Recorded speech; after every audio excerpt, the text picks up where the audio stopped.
तेरे याद में यूं ही जिया करेंगे, गम बर्दाश्त नहीं होगा तो शराब भी पिया करेंगे, और मर भी गए तेरे याद में तो खुदा कसम हेमराज के मोबाइल से तेरे मोबाइल पर मैसेज दिया करेंगे। मंदिर टूटे तो बन जाए, मस्जिद टूटे तो बन जाए, मोहब्बत भरा दिल टूटे ना, किसी का दिल न तोड़ना, किसी का दिल न तोड़ना, किसी का दिल न तोड़ना, किसी का दिल न तोड़ना।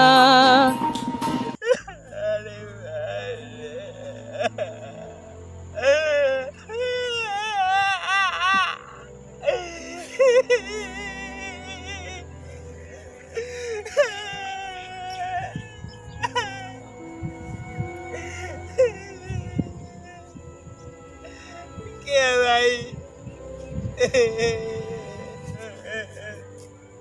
चंदन, ये चंदन क्या हालत बन गई बड़े भाई? बताओ, चाहे जाता नहीं सब लोग हमारा के पागल कहता। बताओ तारा लिए हमारा आँख नहीं के देखो बोले बा अब तारा लिए लोग नहीं के बावे क्या भाई, देखो तो सब कुछ बा काम है, सब काहे लोग- लोग ये बड़े यार? सब लोग पागल कहता। आखिर बताओ तो मैंने का माने तकलीफ बात तो सब क्या पर हालत बन गई यार? हमारा के सब लोग पागल कहता। हम जाए जाता नहीं जाए लोग कहता कि रे पगला है रे पगला। अरे यार बात तो बतेबे की बात का बारे में। बात देखा हमारे ही लगन में बियाह लगा। अच्छा हाँ, शादी के तो बतेले ही रहे, लेकिन कौन बाकी शादी हमारा? हमारे ही लगन में बियाह लगा। बियाह हमारे कट गइल बा। शादी ब्याह कहाँ है गरीब कोई के होता? ऐसे लोग सब लोग पागल कहता है ऐसे। भाग रे पागल कहेगा, साचो के ते पागल हमरो मुंह से निकलता पागल है के पागल नहीं किसी यार ये साल ना अगले साल तो होइबे कर। और का दिक्कत बा बोल ना यानी के का हालत बनिले बड़े?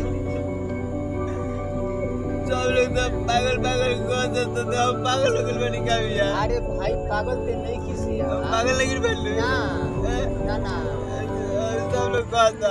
ऐसा बात नहीं कर, बोल ना बात का भाई यार, ते इतना भाई तो देख के स्थिति तो मैंने का बोली। लेकिन देखो भैया हम पागल नहीं थी। चलो अपना ससुराल के लोग कहते कि पागल है, लेकिन हम पागल नहीं की। वही लड़की के बाग में हम जरूर भरे, बोले ये साल भरी चाहे वो साल भरी, लेकिन हम पागल लेकिन भैया।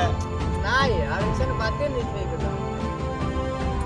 ठीक है, गाँव के लोग कहते सब लोग अगू कहते रह पागल बनी हो। चल यार भाई, चल यार, चल घर चल। और पागल लेकिन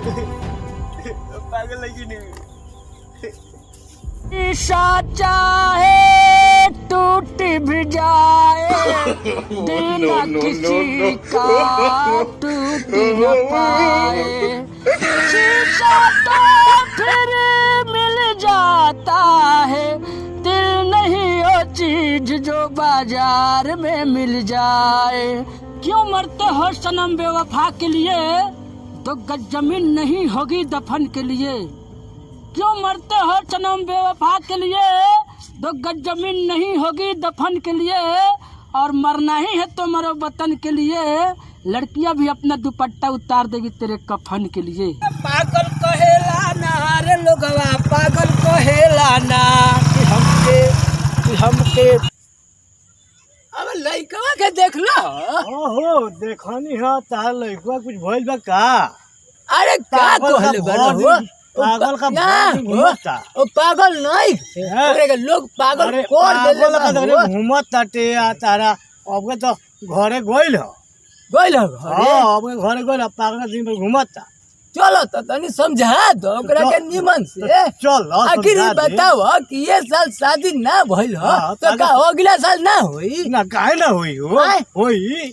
उ कहता कि वही लड़किया से शादी करम हम। हां हां हां ओहो जी के कहते 1200 की हो वही लड़की से होई तो का दिक्कत बा हो ना ना वही से होई चलो ना सर के बताओ ताली चलो चलो ला है अपना लड़का के ला ढो के लिए नहीं है पूछो ना पूछ के बताओ हां गोर ला तू ये बताओ ना हम कोई ना करो बाबूजी तो तारा के लोग का कहता तार शादी ना होई ना अगला साल करे पागल बानी के तरह से कहो कि हम पागल बानी हम कराइब नु हम अगुआ कराइब के बुला कर ले हम कराइब शादी तू काहे टेंशन ले ले बारो देखो अगुआ के बुला के काहे घबराई तेरे बारो? ससुराल फोन कर रही अरे हम शादी कराइब में लड़को के तू काहे घबराई अरे भाई ठीक बात सुन लगी ना हाँ। आत्मा रहुआ हम समझा दे वही लड़के से शादी कराए बुझानी हां एगो काम करे हम कराए वही जगह हाँ, पर वही कराए। वही शादी होई कराएब, हाँ। अगुआ के पकड़ के लिए वही लगे शादी कराए। अरे बाबूजी तू काहे हमरा बियाह के टेंशन में पड़ल अरे ता देख